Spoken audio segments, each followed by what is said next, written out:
All right, everybody, we're going to get started.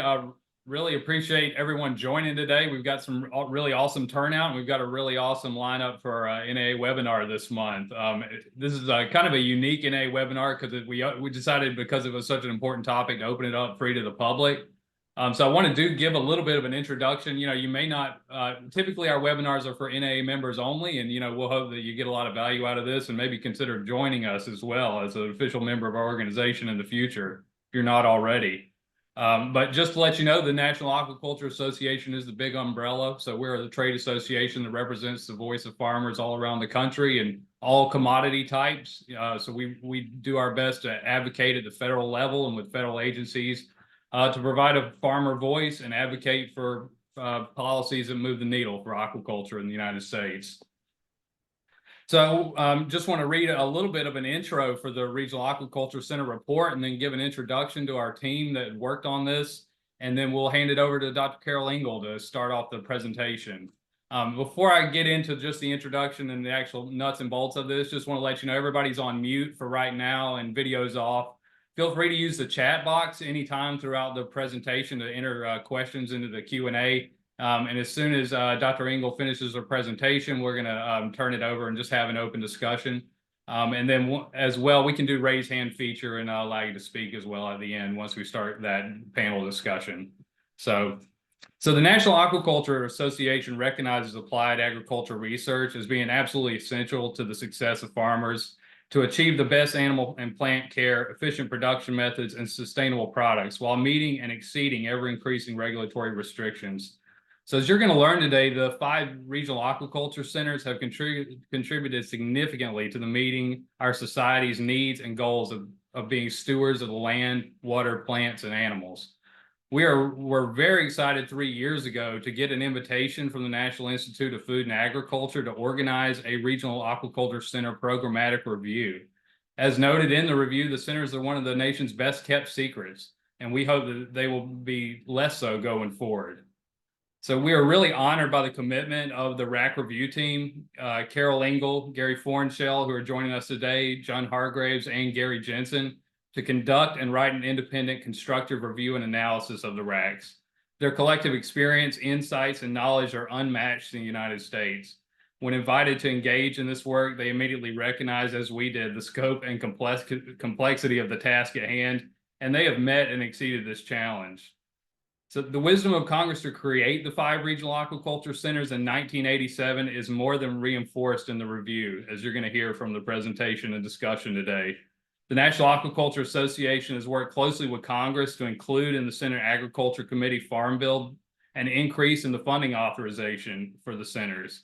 And we'll be working continuously with the House and Senate to make sure that that increased authorization and funding is included in the final version of the Farm Bill that hopefully passes this year.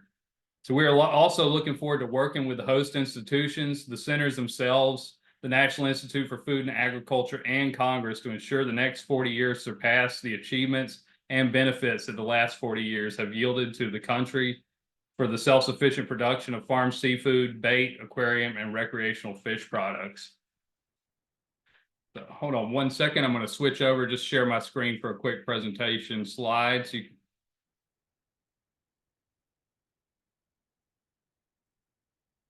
all right, just wanted to give a shout out and go over a little bit of the immense biographies and careers of our RAC review team members. Dr. Carol Engel has a 45-year career that's focused on economic sustainability for aquaculture businesses. After retiring from 30 years of research, extension, teaching in academia, she has continued to work in U.S. aquaculture farmers on economics, marketing, and regulatory issues through a consulting company. She's authored 5 books, numerous extension and trade magazine articles, and published extensively in peer-reviewed scientific journals with 4 Best Paper Awards. The list really goes on, but I'm just going to kind of keep this brief for this really impressive group that worked on this project. So Gary Fornshell, he began his career 40 years ago as a volunteer in the U.S. Peace Corps. After graduating from Auburn, he managed the Mississippi State Aquaculture Research Facility in Starkville. He's the first aquaculture educator for the University of Idaho, retiring after 28 years. And during that time, he served in various capacities within the Western Regional Aquaculture Center. 12 years total as the chair of the Extension Subcommittee and members of 2 executive committees. Both John Hargraves and Gary Jensen really wish they could be here today to present, but they just had other professional or personal things that kept them from being able to be here on the panel as well, but they send their best. So John Hargraves had worked in aquaculture for 43 years, including an 11-year stint in academia at Mississippi State University and Louisiana University. During that time, he served on the technical committee for research at the Southern Regional Aquaculture Center. His research interests center on water and soil quality management and production systems and engineering. For the last 17 years, John has been an independent consultant on commercial aquaculture and independent development projects as well. Our last one, Gary Jensen, discovered aquaculture as a Peace Corps volunteer as well, and has been in many aquaculture positions at Auburn University, Kentucky State University, and Louisiana State University. Gary was the first full-time national program leader for aquaculture, with the former extension specialist at the USDA. He ended 44 years of his career in aquaculture as a national program leader for aquaculture at National Institute for Food and Agriculture, and is at the USDA and chair of the currently named subcommittee on aquaculture of the National Science and Technology Council. So we really appreciate, this is a real rock star team. I included a little QR code here for folks that'd like to check out the webpage and the actual full project report. And with that, I'm going to stop sharing my screen and turn it over to Dr. Engel so we can start our presentation. Thank you, Charlie, and thank you to all of you for participating here today. I'm going to share my screen here. Bear with me just a moment. Can you all see that screen now? I think it's, yep, looks good, Carol. Just go to presentation mode. There we go. Okay.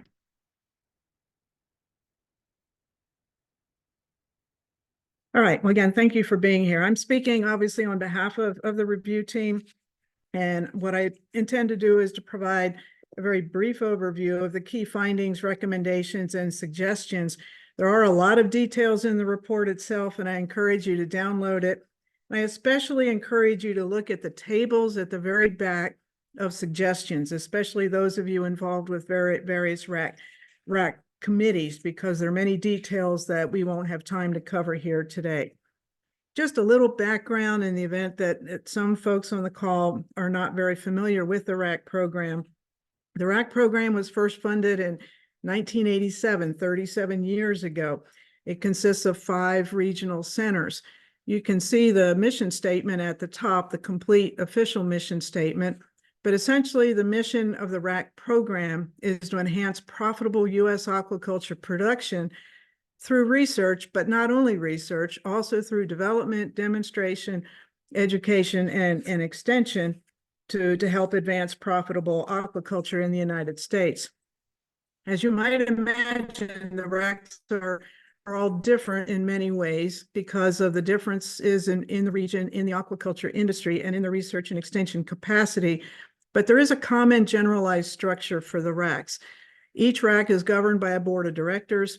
Each RAC has an industry advisory council that includes farmers, but also includes representatives of feed mill, processing, and supplier businesses.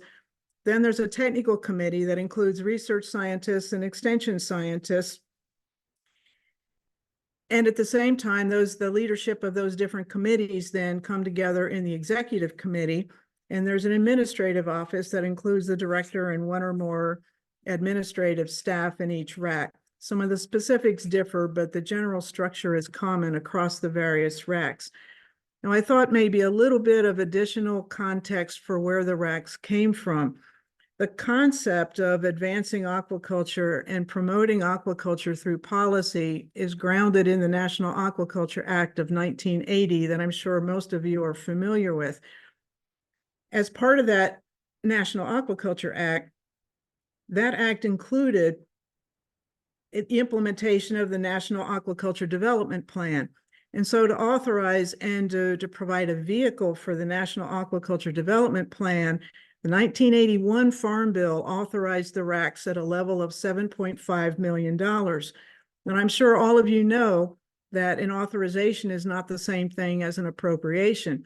Funds were not appropriated for the regional aquaculture centers until 1987. when they were funded with an appropriation of $3 million. That increased to 3.7 million in 1988 when the fifth center was added to the program. That's the level of funding that continued throughout for the RACs up until 2021, when there was an increase of $4.6 million. The $4.6 million, of course, is the current funding level for the RAC program. Now, if we look at the 1988 appropriation of 3.7 million and look at that in 2023 dollars, that would be worth 9.7 million, which is more than double the current appropriation for the RAC program. So this kind of sets the tone, and as you might expect, for one of the major recommendations that came from this review, goes back to what has been essentially level funding for about 37 years for this program. Now, one point that I want to make is the overall goal of this review was to evaluate the entire RAC program. We were not asked to evaluate individual centers, but rather the program as a whole, which is what we set out to do. As you'll see as we move through this web, see some text in blue italics on different slides. These are comments that we heard from different people that we interviewed. Some of these comments are quite insightful and make the points that are going to come through, I think, in this presentation and in the report. On this slide, this comment is that the RAC is one of the best programs ever conceived on how to get industry, research, and extension involved together to solve problems and keep industry moving forward. So I'll be reading these comments to you and share some of these with you. They're more in the report that you might find interesting. We did our due diligence and started out reading lots of documents and reports and reviewing all of the paperwork involved in the RACs, from the operating manuals to annual reports and termination reports and lots of other documents. We also did an analysis specifically of project performance for the time period of projects that were funded and terminated between 2014 and 2021. Took a close look at whether they did what they were supposed to do and whether they delivered what they were supposed to deliver. But we didn't stop there. We really wanted to make sure that we heard and learned and found out on the ground whether the RAC has really made a difference or not. And so we wanted to see if what's written on paper is the way the RACs were really being operated. What was reported as an impact, was it really an impact? If it was an impact, was it positive or negative? Or did it not have an impact, even if it was adopted? So we went beyond the document review to ground truth what we had read in these documents. And in all, we interviewed 76 different individuals from 35 states. They worked with more than 70 different species, were trained and focused on 32 different disciplines. And so we talked with quite a few different people. We began by interviewing the directors, each of the 5 directors, and then we asked the directors to nominate 2 members of each of the key committees from each of the RACs for us to interview. So we interviewed 2 members from each of the board of directors. We interviewed 2 members from the Industry Advisory Council from each RAC, and 2 members each from the Research and Extension Technical Committees for each of the RACs. And so we were able to talk with those folks that were nominated by the directors. But we didn't stop there either. We also wanted to hear from farmers who were not directly involved in the RACs. And so we looked and made a spreadsheet of the species and sectors of U.S. aquaculture represented in the interviews of the individuals nominated by the RAC directors. We looked at the species, we looked at what states they were from, we kind of looked at the scales of operation and other things. And then we went through and added other people to try to hear from all the major sectors of U.S. aquaculture, to try to hear from people from many different states and different scales of production. So in terms of farmers, you can see on this slide, we interviewed a total of 36 farmers and 1 supplier from 20 different states. We interviewed people that were very new to aquaculture farming, just 1 year on the farm. And we interviewed people from 4th and 5th generation fish farms. And one individual had been working on the farm for 52 years. Some farms were very small, less than an acre, and other farms were very large, of greater than 2,000 acres. So we talked with quite a few other people. And we also added to our list of people to ask to interview people who are considered national leaders and can look at things and do look at things from a national perspective to get their input and insights into the RAC program as well. So we dug deeply. We spent a lot of time talking with people. These interviews lasted from 1 hour to more than, I think the longest was maybe 3.5 hours. And so some people really had a lot to tell us, and we listened carefully to all of them. Now, on this slide, you can see that one person we interviewed referred to their RAC as a highlight for that person in their career, focusing and referencing how the RAC operates, the way it establishes priorities, considered it the highlight of this person's career. The report is quite long, it's 142 pages, and there's no way to go through every detail that's in the report. This is a brief overview of the findings, an outline of the findings section of the report. But there are a series of recommendations, a major one and then secondary recommendations. And at the back of the report, there are several long lists of suggestions that we're very much hoping that people take a hard look at, especially those of you that serve on a RAC committee.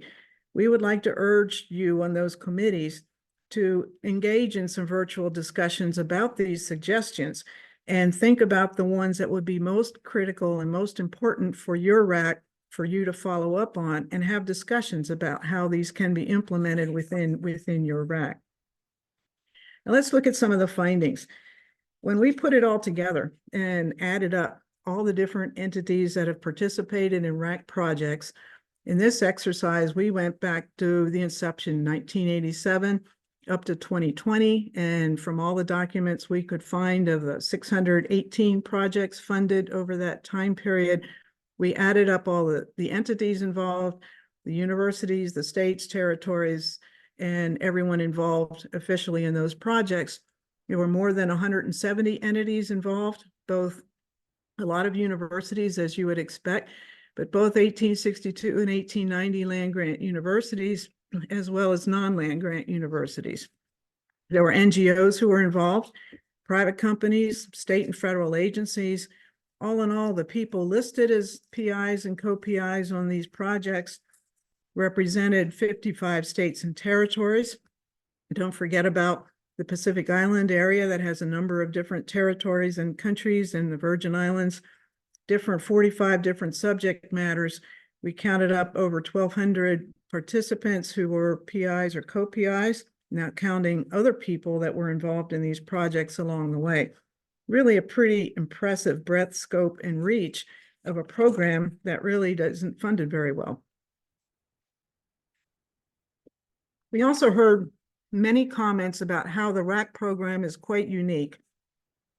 If you look at this comment from one interviewee, they said that more funding agencies or organizations should follow this model.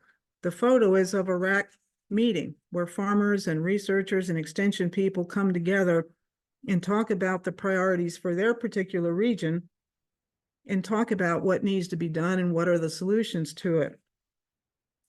We found that the RAC really is farmer driven, and unlike many other research programs that have listening sessions and do gather input from producers, the RAC takes this to a whole other level.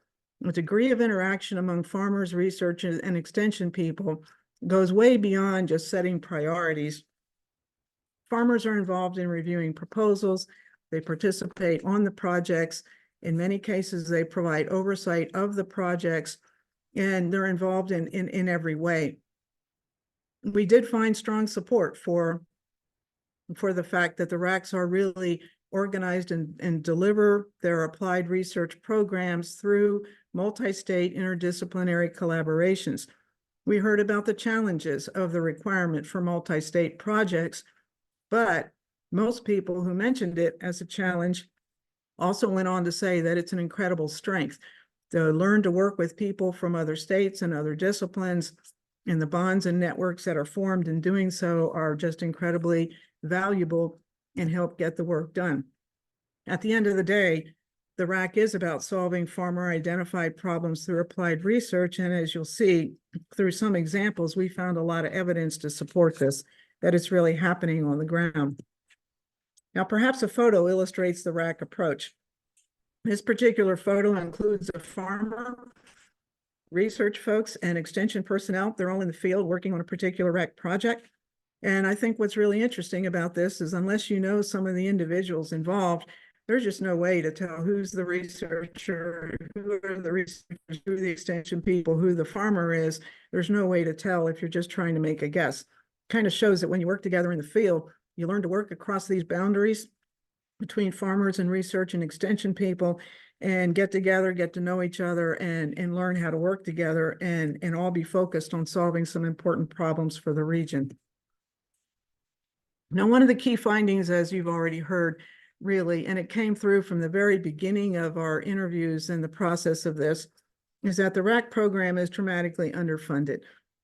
If the only thing you look at is the diversity of U.S. aquaculture, it's underfunded. But when you look at the amount of money to tackle the very serious problems that the RACs are trying to attack, it's very much underfunded. So that's a key finding of the overall report. We also found incredibly strong support to continue the program. We heard this support from every level of individuals who we talked to. There's very, very strong support for this program to be continued. And we also heard from producers about strong economic impacts. We heard some of these from directors and researchers and extension people, but the ones we paid most attention to most closely were those reports from producers, and we heard about some very strong impacts. And in fact, several of the producers made an effort to gather data and sent it to us, and we estimated some returns on investment. For those of you familiar with calculations and different methods to calculate returns on investment, you'll know that these are very positive. In this day and age, anything above a 10% is considered a positive impact, and some of these are really quite high. So it's not surprising then that someone we talked with said that the RACs give an incredible bang for the buck, and that's certainly true. Well, it would take us days, I think, to go through all the different kinds of impacts we heard about, but I'll just highlight a couple. We heard a lot about the contributions of the Western RAC to developing sturgeon culture methods that led to the development of a sturgeon farming industry in the U.S. and also around the world. We heard a lot about that. In the southern region, we heard statements there of a series of projects funded that contributed to developing more intensive catfish production methods that have been adopted on many catfish farms. One catfish farmer stated that he didn't know if there would be a catfish industry without the SRAC funded projects because of the dramatic increases in productivity and efficiencies that resulted. That's just a really strong statement from a farmer. So we heard these kinds of things, but we also heard of all kinds of other impacts from across the RACs, from the Hawaii Pacific Island Center RAC and from the North Central and Northeastern RACs as well. A lot of contributions about proving the concept that later led to a lot of other much larger funding that resulted in benefits to industry, of seed funding for different projects that then expanded and were developed into more comprehensive programs. We heard about RAC programs that contributed science summaries issues that contributed to the rulemaking processes, and studies on economics and marketing, and studies to meet the challenges of various diseases that were very impactful and very useful. I've highlighted on this slide in red the support for extension services. We heard a lot about extension. The number one thing that we heard about extension across the United States is the concern over the lack of filling extension positions as people retire, and the loss of extension positions, especially full-time extension positions across U.S. aquaculture, and the importance of the RACs to support extension services. This situation is occurring across the country, but it's far more critical in certain regions than in others. And in some regions, the RACs have stepped up and are providing expanded support for extension services. that is considered to be a very important and impactful and necessary action on the part of the RACs. A lot of review teams, when they look at something, will add up the publications and outputs and things like that, and we did that as well, and went back through and added up all the numbers of fact sheets and presentations and videos and workshops and things that were done throughout the RACs to disseminate information to farmers. And we counted up the referee journal articles and measured the scientific output. These projects have been very, very productive in terms of the scientific output, but they've also contributed documents and deliverables summarizing the science that has been used in decision-making by rulemakers. For example, a lot of RAC materials are used by educators in high schools and colleges, in workforce development programs, and other materials generated by the RACs are being used by the general public. So there's been a host of deliverables that have a real benefit along the way. I think everybody on this call probably realizes that research by itself does not solve farm problems, that a key to a farm problem really being solved is the extension function. Extension is essential because extension specialists translate the research results into something that is meaningful for the farm. They communicate those results, they demonstrate those results, and also in many cases need to help with the R&D to adapt those research results to how that particular farm is managed. We heard a lot about the importance of extension, as I mentioned before. And so the importance and the need to continue support for extension is something that came through loud and clear across all of the interviews. We heard about the RACs funding projects that were applied, and because they were applied in specific to a region, there were things that were not likely to ever be funded by national programs, that the discussions in the RACs among the research and extension folks and the farmers avoided duplicating research that was ongoing elsewhere that researchers were aware of. But we heard about other benefits too. People talked about the lifelong and career-long relationships developed through the RACs, through this team approach and multidisciplinary, multi-state approach. We heard this not just from researchers and extension people, but also from farmers, knowing who to call when they had an unusual event of some sort, a new disease or something on their farm, but knowing researchers in another state that could be helpful was really important to them as well. So there are a lot of intangible benefits from the RACs. We heard about the benefits of the RAC sponsorships of regional and national networks and conferences. This photo is the National Aquaculture Extension Conference meeting one year. But what we heard is that the benefits of these kinds of events really contribute a lot to early professional career support and mentoring and things like that. So the RACs touch a lot of people in a lot of different ways.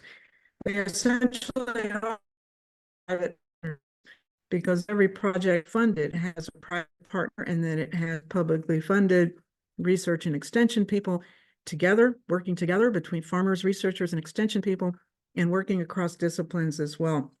So it's a very effective way to bring about public-private partnerships as well. So clearly we heard a great deal and many positive things about the RACs. And so we heard a lot about this, and it should be clear that we heard a great deal of support for the RAC program. We did also hear about concerns, though, as well. And I'll mention a couple here. One of the concerns that emerged and the review team was made aware of very early on is this one, that at the outset of this review, we heard that all RAC directors would be retiring in the next several years. Well, that process has already started, because since the review process started, 2 directors have retired, and there may be another one in the near future, and the others won't be all that far behind. Why is this an issue?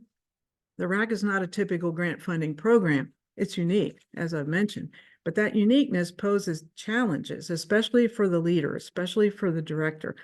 I think we all know that researchers tend to follow certain lines that are set up by their disciplinary training and their specific interests, and they tend to follow those lines along. Every research program and study. And study leads to a host and generates a whole host of questions that can be followed. Very few researchers have direct experience responding to needs of farmers or engaging with extension, and much less with any oversight by farmers. So researchers are not used to this. This is a different kind of model for working. Farmers as well, there aren't a lot of farmers that have rigorous and strong research backgrounds from which to really understand what it takes to do quality science and rigorous science that's really going to be accurate and produce robust data. Well, in the RACs, it really falls on the director to help all of these groups learn to listen to each other and to actively engage with each other and form effective coalitions that really do work together. The director has to devote the time to be able to do it. Overall, in listening to the directors and then hearing from all of the folks involved in the various RAC committees, the review team was quite impressed by the commitment of the RAC directors to fully address the RAC mission. And the directors really spent the time with farmers, researchers, and extension people to fully integrate them into the process. And so the concern about the turnover that's happening is a real concern that bears attention and merits attention right now. Another concern that was raised by many people, and again across all levels, is a lack of awareness of the. I think I failed to mention a quote earlier about the RACs being the hidden pearl in U.S. aquaculture. The pearl part of it is quite positive. It means something that's highly valuable. The hidden part is not positive. We heard that the RAC program was described as a best-kept secret. But we heard over and over again that people are generally not aware of the RAC. Many farmers are not aware of it. Many researchers are not aware of it. Even within host institutions of the RACs are, in many cases, are not well aware of the RACs much beyond the immediate supervisor of the director. And within USDA NIFA, there's not a lot of awareness of it. This is an issue and it's a problem. And I'll come back to that when I talk about a few suggestions. So from all the interviews, it became very clear early on that we would have one major overarching recommendation. A lot of the challenges mentioned by research and extension people working in the RACs was the limited funding. You know, there are tremendous benefits, but the benefits are limited by the amount of funding. We heard those comments over and over again. And so the major recommendation is to increase the annual budget of the Regional Aquaculture Center program to $20 million a year. It's important to have periodic adjustments for inflation. How did we come up with 20 million? We asked the people we interviewed to tell us what they thought that number ought to be. And as you might imagine, we heard a lot of different things, but we simply averaged all of those up and it came out to 20 million a year. So that's how we came up to it. But that would put the program beyond just adjusting for inflation from 1987 to be able to fund either longer projects or more projects and address more of the needs that they hear about every single year. Well, you think about this. Think about the last slide about this very substantial lack of awareness of the RAC. And the question that comes to mind, how does this happen when many people are not aware of the RAC program and we're in the middle of a major turnover of the leadership of the RACs? This is something that the RACs are going to really need to talk about how this happens. And so these are things that have to be contended with. The list of suggestions in the back of the report address this sort of conundrum of how to increase the funding when a lot of people are not even aware of it, and the turnover of directors is an issue. So these suggestions I keep talking about, there are a number of tables in the report. We have suggestions for all different levels, for host institutions, for the RACs, and for USDA NIFA. I'm not going to go through all of these. There are many of them, but you can see in some of these under host institutions and the RACs, we need to have a lot more communication and expansion of communications programs to get the word out. The RACs need to address the loss of extension. This program really needs the extension there to hold it together and to translate things back and forth between farmers and researchers. and the issue of the succession and transition of new directors is something that needs to be managed quite effectively. Again, our hope is that those of you who serve on various RAC committees look at those suggestions in the back of the report and think about those and take action. Get together with your colleagues on the committees, get on some virtual calls and talk about those, and choose the ones that are most relevant to your RAC and most critical and work on them. I'll mention just a little bit more about the succession and transition planning. When we first heard early on the imminent retirement of many of the directors, we put questions in the list of questions for all the interviewees as to whether there was any succession plan. None of the RACs had a succession plan in place. Now we're in a process in some of the RACs of transition, and there's no real plan for it. And so that there's still time to do this, and it's important to do this. We understand that the directors are employees of universities, and they're typically assigned to a specific department, and we understand those obligations. But the director position is so critical to each RAC that we are recommending that there's a specific committee be tasked within each RAC to develop a succession, and now for some of the RACs, a transition plan, because the RAC's voices need to be heard, because those of you working on these committees understand the uniqueness of the RAC and what needs to happen. And because of this, it's important that there be active engagement of the farmers, researchers, and extension people in each RAC throughout this process of succession and also of transition as well. Let's step back a little bit and talk a little bit more about securing additional funding for the RACs. If you think about this, and you think about the breadth and the scope and the reach of the RAC program, RAC is a national program. It's not just a regional program. It's a national program.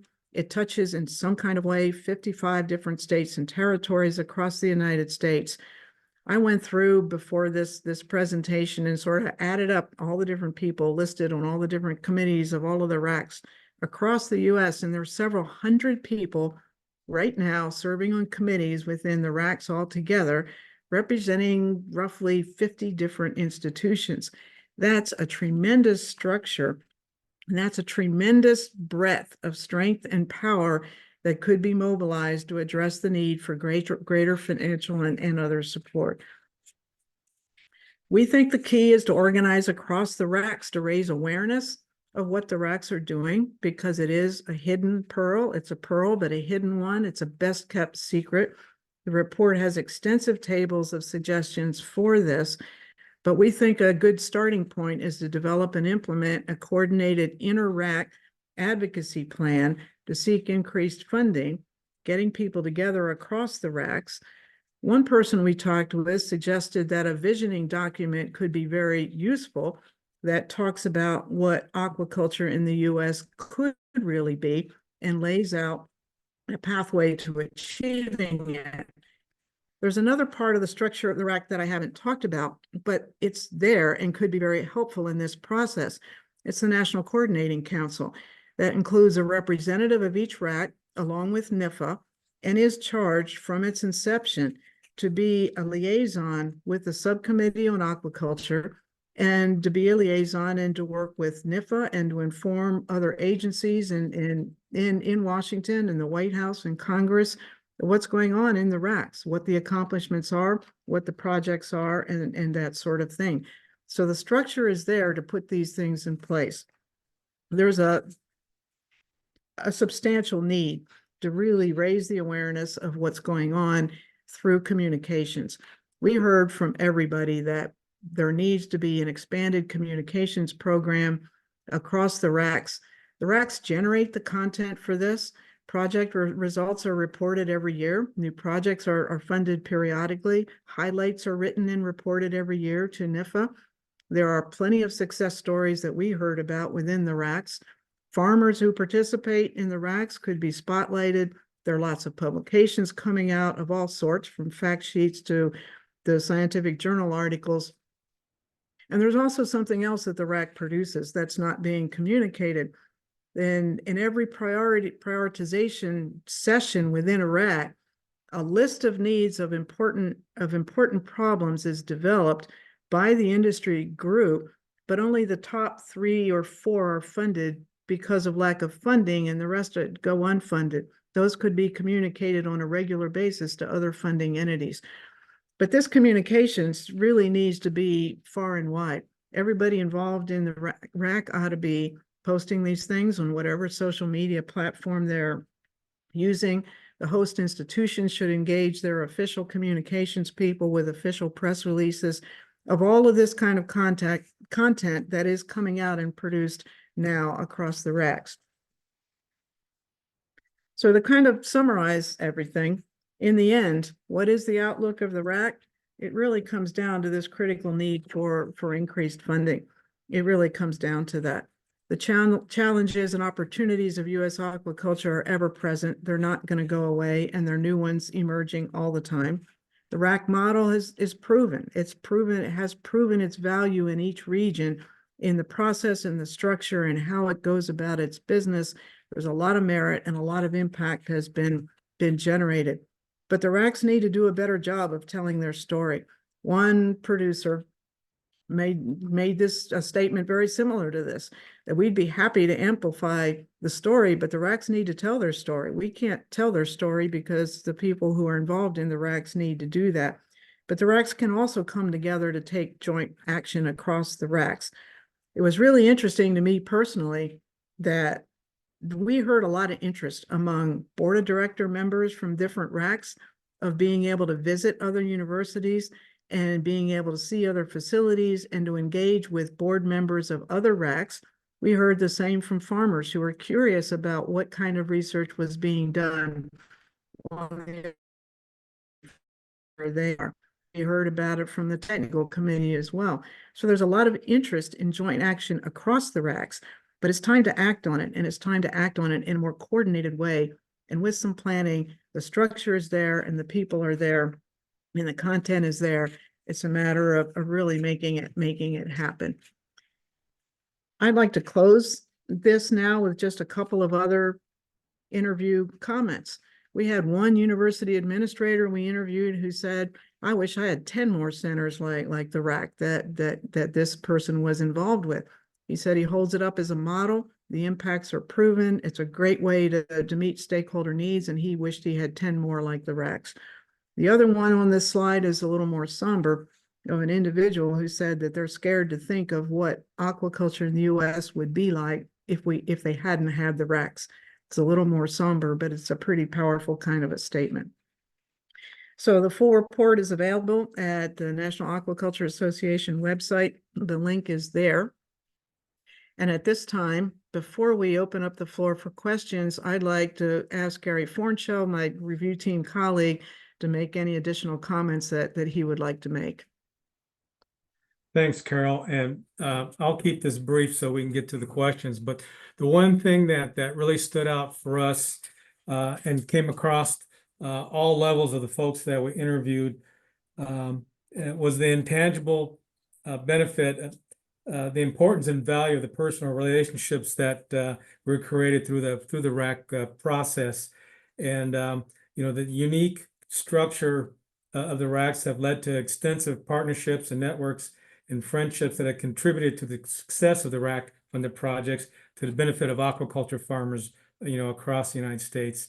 And that really stood out because, the RACs, explicitly require formation of collaborative, interdisciplinary and multi-state teams that explicitly include research, extension, and farmers. So that was a real strength of the RACs. And with that, I'll let Carol and our host NAA go ahead and start addressing questions.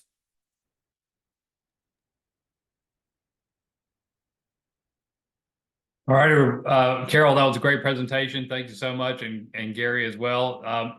So folks, we can open it up to just a Q&A. If you'd like to turn your mic off, just raise your hand if you want to speak directly, or we can also accept any questions you have, type them in the chat box for us.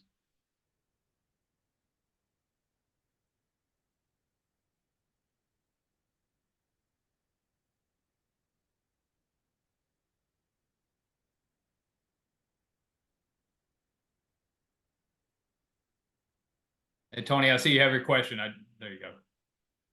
Yeah, Carol, great job and an overview of a very, very large document. So all the right parts were there, and as the review team knows, and Gary touched on this a little bit, was the relationships, and the interviews brought out some really important, what we call nuggets, or what the review team called nuggets, and those guided and directed a lot of the points that came out in the report. And so I think it was really important of the relationships and the trust in those interviews, and also some of the background research on the projects in the past, and how they impacted aquaculture. And putting those two things together, I think, were important in coming up with those recommendations that are spot on. So I just wanted to mention those two. I don't have any questions, but wanted to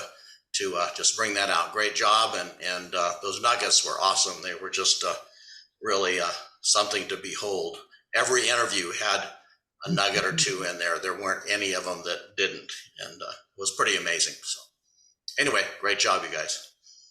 Yeah, we had pages and pages and pages of those really insightful comments from a lot of the people we talked with.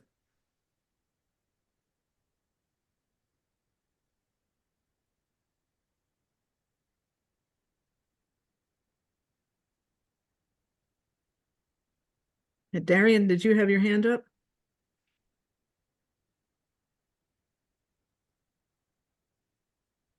I see someone has their hand up. Charlie, Dylan. I think Hi, Dylan Gary. Howell has his hand up. Hi, Carol. Dylan from Hatch. And great job on the report. It's fantastic work and really valuable to everyone. I had a quick question on, when you start to raise the funds, 20 million from the government, what are the assets or materials that you need to help raise that funding? And is there anything, the industry can do to advocate for the fundraising? Is there any extra external support that's needed to get the government to back your request? My view is that there's a lot of support needed. Charlie, would you like to respond more specifically to that? And my inclination would be for industry support. There's support is needed from every level. The universities have their own pathways and mechanisms through the Association of Public and Land Grant Universities that they talk with needs and with needs for research and extension in Washington, and universities have that pathway. For industry support, my thought would be to coordinate with NAA and support the efforts by NAA. Charlie or Paul, do you want to say anything more about that? Yeah, absolutely. I don't speak for NAA, but thanks, Dylan. Great question, and I'll put a link in the chat too, because the short answer is Congress needs to hear from you. We've got the Farm Bill coming right now, so the Senate version has an increased authorization in it up to 15 million.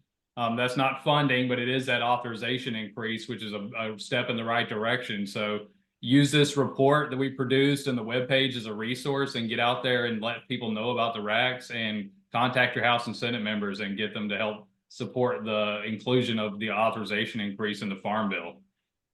I'm going to drop a link to our latest news brief as well in the chat, so you can check that out for more information on the specific section and details. But as Paul said in the chat as well, we're here as a resource for you. Reach out to NAA anytime. We can help you help us by getting that funding going and lobbying Congress to make sure they know how important it is.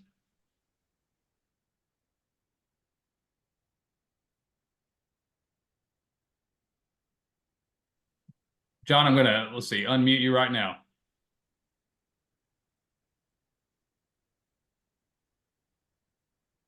Hey, thank you, Charlie.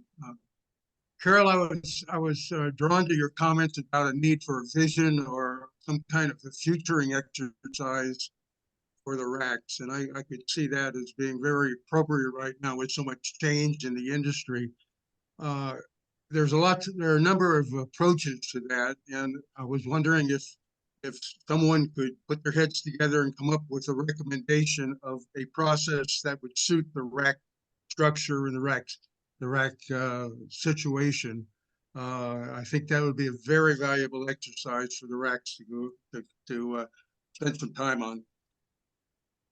We were struck by the comment, and in all honesty, that was not our idea. We heard that from someone we interviewed, and it struck us that that would be very, very helpful. As everyone knows, you know, when you talk about funding and resources, it's a long-term kind of effort, and trying to, and there are other factors involved in growth of aquaculture other than funding the RACs, the regulatory issues and other things. But in our report, the RAC has this structure that could pull this together, and our suggestions in there are to form a committee, a fairly small committee of people from across the RACs who would provide the leadership to make this happen, and start with this visioning document.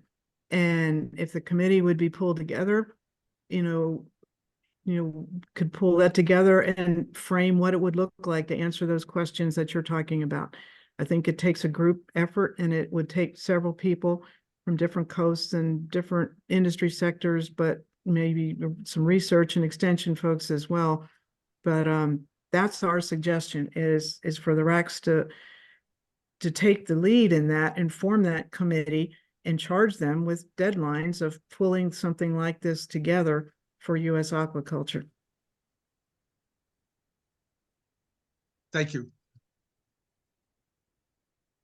So, John, we feel really, and to the people that are on the webinar, you're here because you're very interested in the RACs, and I think you probably already support them. We're all for any kind of efforts to move the needle for the regional aquaculture centers. One possible way forward to actually set an action in motion is to meet at Aquaculture America and pull together a visioning document. With the foundation of the review report, a lot of, 90% of the work has been done. So if people are interested in that kind of an effort, reach out to the NAA. You can call my cell phone at 850-443-3456, and we'll pull this together. We'll start working on it.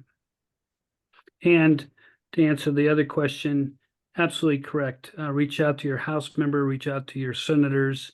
Right now, the Farm Bill is still in play. It's not exactly set yet. And so when those offices, and you don't have to call DC, call the local district offices, the state offices. There's a hotline from those offices to DC because their boss wants to know what voters are thinking about. They've got an election coming up.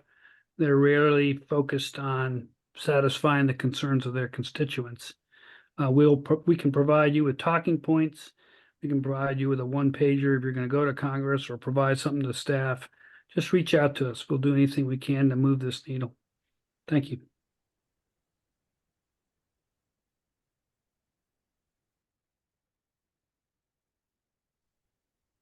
Dr. Engel and Gary and all the team. I mean, this is Ganesh from Mississippi State. Incredible effort bringing in all this diverse operational RACs together and their findings across 30 years. Did you, in your search, I know that this was more of a survey and a research of the existing RACs, but do you see any similar kind of mechanisms in other agricultural sector, whether is it in NIFA or in other agencies that were successful like RAC? And also, if they were successful, how were they dealing with this funding increase across these years? So how were they successful in getting congressional appropriation later in their years? Did you find any of them successful agencies like RACs? It's an interesting question, and it was not part of our charge to look at that, and yet somebody we interviewed said we should and made the case for it, and so we did look at other centers, and so our conclusions about the uniqueness of the RAC program are based on looking at other sort of similar centers that have been created over the years, and And that is what informed our recommendations about the uniqueness of the centers. I'm not as familiar with all of those, but I think how they got their funding probably is a different story for each one of those of how that came about. The person who did all of that research, though, was Gary Fornshell. So, Gary, would you like to speak more specifically to that? Because you're the one who took that task Right. for us. So, yeah, we looked at some of the other regional centers that are funded by USDA, and you know, they all have varying characteristics and requirements. And to some extent, they all involve farmer stakeholders, but not to the extent that the Regional Aquaculture Center program does. With the Regional Aquaculture Center program, farmers are engaged from the very beginning, starting with priority needs, prioritization of needs, identification of problems, project implementation, and then, deliverables throughout the whole entire project, even including oversight of the projects and having a say in the funding of those projects. So that was that's what makes the Regional Aquaculture Center so unique compared to these other regional centers. These other regional centers also had, to a certain extent, engagement by extension personnel, but that varied as well in terms of whether they were actively involved in some of the projects, or they were just as advisory members, commenting on the projects that were funded. We didn't really look at why there are differences in funding levels between those other regional centers and the Regional Aquaculture Center program. My guess would be this because those other centers represent more commodities, more stakeholders, more programs than the Regional Aquaculture Center program. So I think that's where maybe the difference in funding comes from. And certainly those other centers are much larger and probably would have greater support for increased funding, at the congressional level. I don't know if you have anything else you want to add, Carol, to that. Other than we tried hard to find the total budget for those other centers and couldn't find it for some reason. For public funds, would have thought it was readily available. And I know I remember seeing emails from you, Gary, asking for it from different people at those centers, and we were not able to find out what their total appropriations were even. So we don't really know how they came to be or the history of it. So maybe we have time for one more question. If anybody in the audience has one last burning comment or question for the speakers.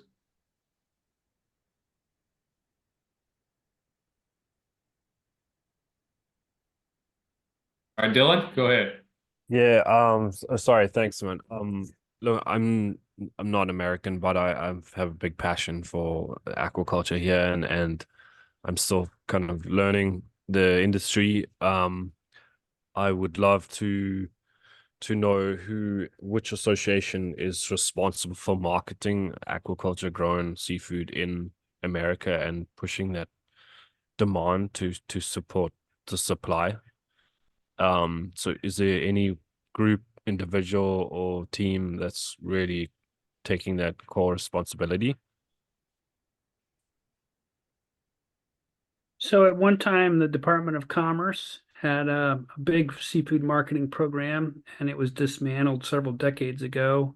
The states have individual programs, and then National Sea Grant, again, state level programs, do a lot of marketing work, not for individual farms, but to promote the consumption of seafood or farm seafood. Mostly they focus on seafood in general. But there's not a national group. Now, the Marine Fisheries Advisory Committee that's under the Secretary of Commerce, they recommended several years ago a national program for seafood promotion, and that was turned into a bill that's currently before Congress. So again, it would be a matter of joining in that effort to support that legislation, and we'd be happy to provide information about that legislation. There are some specific sectors like the catfish industry Oh, yeah, I'm has sorry. a checkoff program, the Catfish Institute, that is the marketing arm of Catfish Farmers of America, essentially. And the U.S. trout farmers have an Mhm. effort ongoing as well.